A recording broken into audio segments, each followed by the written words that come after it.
मुझे तो कई बार हंसी आती है, ये उनके पोते और पोती दोनों संविधान की किताब पुस्तक लेकर के फिरते रहते हैं।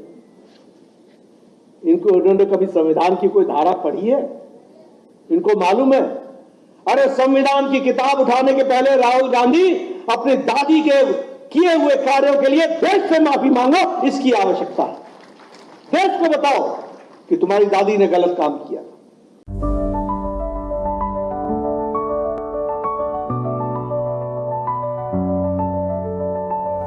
Goal the result. इमरजेंसी की वर्षगांठ आज भारतीय जनता पार्टी की ओर से पटना के ज्ञान भवन में मनाया जा रहा है।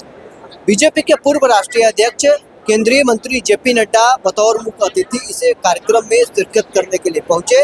इस दौरान मंच से संबोधन करते वक्त जेपी नड्डा ने राहुल गांधी और प्रियंका गांधी पर जमकर निशाना साधा है। उन्होंने कहा है कि इंदिरा गांधी के पोता पोती संविधान लेकर घूमते चल रहे हैं, उन्हें पहले संविधान पढ़ना चाहिए। देश से राहुल गांधी पहले माफी मांगे कि उनके दादी ने देश में इमरजेंसी थोपा था। क्या कुछ बीजेपी के पूर्व राष्ट्रीय अध्यक्ष केंद्रीय मंत्री जेपी नड्डा मंच से संबोधित कर रहे हैं, छोड़ जाते हैं आपको इस वीडियो के साथ। लोकतंत्र की हत्या दिवस मना रहे हैं, लेकिन पटना में मनाना इसका एक विशेष मतलब है और इसका एक विशेष स्थान है।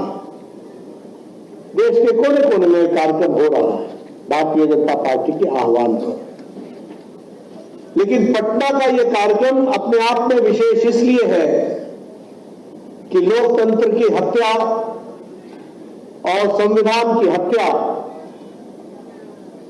की जो लड़ाई थी उसका बीज कहीं बोया गया तो वो बिहार था और वो पटना था। इसको हमको ध्यान रखना है। मैं मन ही मन सोच रहा था कि इस ज्ञान भवन से कुछ कदम बाहर जाए तो सामने हमें गांधी मैदान दिखता है। ये गांधी मैदान उस ऐतिहासिक घटना का साक्षी है और मुझे बहुत फक्र के साथ ये कहने का सौभाग्य मिलता है कि आप सब लोग भी उस 5 जून 1974 को भूल नहीं सकते। और वो 5 जून 1974 को मैं भी उसमें शामिल था, मैट्रिक का विद्यार्थी हुआ करता था। मुझे याद है जब जयप्रकाश नारायण जी ने संपूर्ण क्रांति का नारा दिया था और हम सब लोग यहां जितने बैठे हैं लोग, सब लोग यहां से उस समय की गफूर सरकार को बर्खास्त करने के लिए गवर्नर आर.डी. भंडारे को एक ज्ञापन देने के लिए गए थे। वो 5 जून 1974 और वो 18 मार्च 1974, ये दोनों दिन नींव के पत्थर साबित हुए इस आंदोलन को चलाने के लिए। ये हमको समझना चाहिए और ध्यान में रखना चाहिए। और इसीलिए जब मैं इसकी चर्चा करता हूं तो वो दिन भी याद आते हैं, लेकिन दिन के साथ साथ मुझे खुशी होती है कि इस लड़ाई का में भाग लेने का मौका मुझे भी मिला। इस बात का मुझे फक्र भी होता है, गौरवान्वित भी होता हूं, गौरव भी महसूस करता हूं।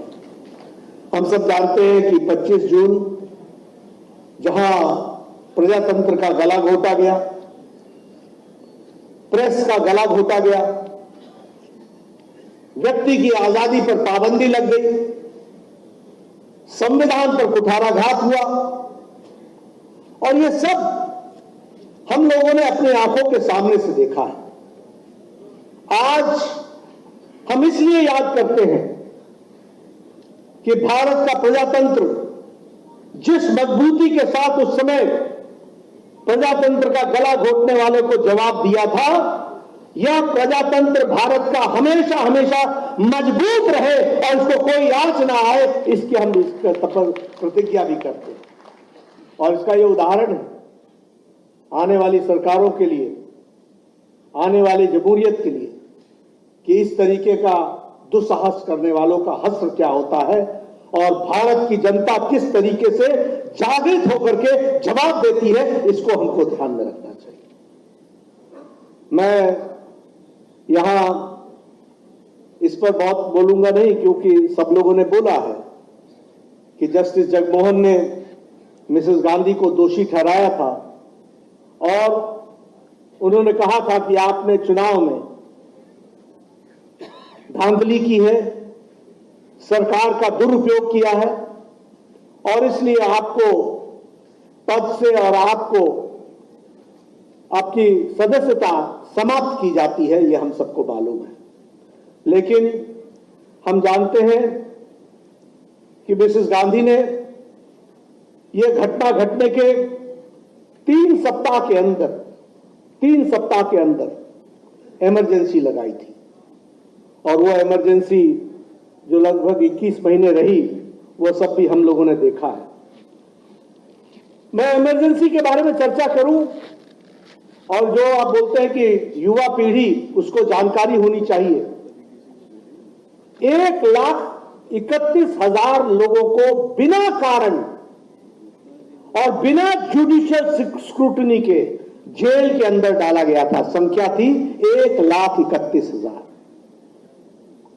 और आपको आश्चर्य होगा कि अंग्रेजों के आंदोलन में, सारे आंदोलन में इतनी बड़ी संख्या को अंग्रेजों ने भी कभी जेल में नहीं डाला जो इमरजेंसी में 1,31,000 लोगों को इमरजेंसी में डालने का काम मिसेस गांधी ने किया। Maintenance of internal security act जो ब्रिटिशर्स ने बनाया था, उन्होंने भी इसका इस्तेमाल इतने लोगों पर नहीं किया जो मिसेस गांधी ने किया था। Defence of Indian rule, DIR, इसको जिन्होंने अंग्रेजों ने बनाया था, उन्होंने पूरे आजादी के आंदोलन में इसका इस्तेमाल उतना नहीं किया, उससे ज्यादा मिसेस गांधी ने किया। ये आपको ध्यान में रखना। और इसलिए मैं बोलता हूं कि बार बार लोगों को याद दिलाना चाहिए, ये आजादी ऐसे ही नहीं मिली है। मुझे वो दिन याद है और यहां पर बैठे हुए सब लोगों को वो दिन याद होगा जब कोई पुलिस वाला पीछे कहीं दिखता था तो ऊपर से नीचे तक शरीर कांप जाता था और लगता था कि ये हमें ही पकड़ने आया हुआ है। और ये हमने नहीं, लाखों लोगों ने, हजारों लोगों ने इसको सहा है और बिहार में देखा है। ये हम सबको ध्यान में रखना चाहिए। अगर मैं बात करूं कि स्टेरलाइजेशन पर, मैं ये आंकड़े बार बार इसलिए बोलता हूं कि आप जो प्रजातंत्र में मानवता की बात करते हो तो प्रजातंत्र को जानने की कोशिश करो कि प्रजातंत्र का गला किस तरीके से घोट दिया गया। मैं ministry of health and family welfare के आंकड़ों के आधार पर भारत का स्वास्थ्य मंत्री बोल रहा है, इमरजेंसी के दौरान 1,10,00,000 लोगों की नसबंदी हुई थी। 1,10,00,000। आप सोचिए क्या क्या क्या देश बन गया। 1,10,00,000, जिसमें से लगभग 80 लाख के लोगों को ये 75 और 76 के दौरान हुआ। कैसी जिंदगी होगी। और ये हमको याद रखना चाहिए। गांव की तरफ अगर कोई डॉक्टर आता था तो नौजवान भाग जाते थे गांव छोड़कर। जेल जाना तो अलग रहा, लेकिन आपने मानवता पर इतना बड़ा आघात किया कि आपने जबरन 1,10,00,000 लोगों का स्टेरलाइजेशन कर दिया, नसबंदी कर दी। अगर मैं बात करूं, ये संख्या उस समय अगर 1,10,00,000 की संख्या जोड़ूं तो यह उस समय के ग्रीस की पॉपुलेशन से ज्यादा है। यह परिस्थिति ला करके खड़ी की थी। अगर मैं कहूं दिल्ली के बारे में, तो जो वहां मकानों को ढाया गया, लगभग 1,50,000 मकान ढाए गए और लगभग 7 लाख लोग घर से बेघर हो गए।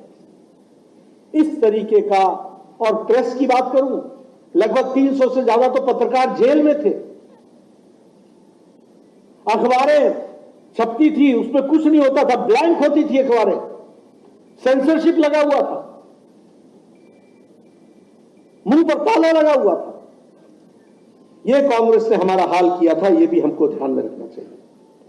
और मित्रों, मैं आज जब हम इस बात को याद कर रहे हैं तो यह भी याद रखना कि कांग्रेस पार्टी के लिए और ये तमाम विपक्षी दल जो आज इंडी गठबंधन के रूप में बैठे हैं, इनके लिए प्रजातंत्र एक तरीके से धोखा देने वाला काम है और इनकी जो पूरी की पूरी सोच है वह प्रजातंत्र विरोधी है। इसको भी हमको ध्यान में रखना चाहिए। और ये मैं ऐसे ही नहीं कह रहा। अगर मैं जवाहरलाल नेहरू की बात करूं तो 8 बार से ज्यादा उन्होंने राष्ट्रपति शासन लगाया प्रदेशों में। मिसेस गांधी ने 50 बार लगाया, यानी 50 चुनी हुई सरकारों को ध्वस्त किया। और हमारे दृष्टि से अगर देखा जाए तो आज जब नरेंद्र मोदी जी की 12 साल की सरकार है तो जम्मू कश्मीर को छोड़ करके और कुछ समय के लिए मणिपुर को छोड़ करके हमने कहीं भी राष्ट्रपति शासन नहीं लगाया है। यह हमारी ताकत है, इसको हमको समझ लेना चाहिए। इसी इमरजेंसी के दौरान 42वां संवैधानिक संशोधन लेकर के आए। संवैधानिक संशोधन में चुने हुए प्रतिनिधि का टर्म को 5 साल से 6 साल कर दिया। अपने आप को देखिए, याद कीजिए कानून किस तरीके से बनाया गया। अपने आप को यानी प्रधानमंत्री, राष्ट्रपति, उपराष्ट्रपति, स्पीकर, इनको जुडिशियल रिव्यू से ऊपर कर दिया गया। इनके ऊपर कोई भी जुडिशरी कार्रवाई नहीं हो सकती है। और सबसे बड़ी बात कि यह कानून रेट्रोस्पेक्टिव किया गया। कोई भी कानून लगता है तो वो आगे के लिए लगता है, इन्होंने रेट्रोस्पेक्टिव किया, यानी पीछे भी, यानी जगमोहन सिन्हा के जो वक्तव्य था और जो उसका जजमेंट था उसको भी आपने निरस्त करने का काम किया और प्रजातंत्र और जुडिशरी का गला घोटने का काम किया। ये आपने इस तरीके का काम किया। और ये आज हमको कांग्रेस वाली पार्टी वाले लोग आज हमको प्रजातंत्र की दुहाई दिखाए। मुझे तो कई बार हंसी आती है, ये उनके पोते और पोती दोनों संविधान की किताब पुस्तक लेकर के फिरते रहते हैं। इन्होंने कभी संविधान की कोई धारा पढ़ी है? इनको मालूम है? अरे संविधान की किताब उठाने के पहले राहुल गांधी अपनी दादी के किए हुए कार्यों के लिए देश से माफी मांगो, इसकी आवश्यकता है। देश को बताओ कि तुम्हारी दादी ने गलत काम किया। आज संविधान के रक्षक बन गए तुम, घड़ियाली आंसू बहा रहे हो। संविधान का एक प्रावधान नहीं मालूम तुमको? तुम्हें यह नहीं मालूम कि तुम्हारी दादी ने क्या क्या किया और किस तरीके से प्रावधानों की धज्जियां उड़ाई हैं? आज तुम 21वीं शताब्दी में खड़े होकर के प्रजातंत्र की बात और संविधान के रक्षक की बात करते हो। अरे संविधान को तो एक बार नहीं अनेकों बार धज्जियां कांग्रेस पार्टी ने उड़ाई है, तुम्हारी पार्टी ने उड़ाई है, तुम्हारी दादी ने उड़ाई है। मांगना है देश से माफी तो तुम मांगो और देश से माफी मांगनी चाहिए तुमको। यह परिस्थिति तुमने ला करके खड़ी की। Fundamental rights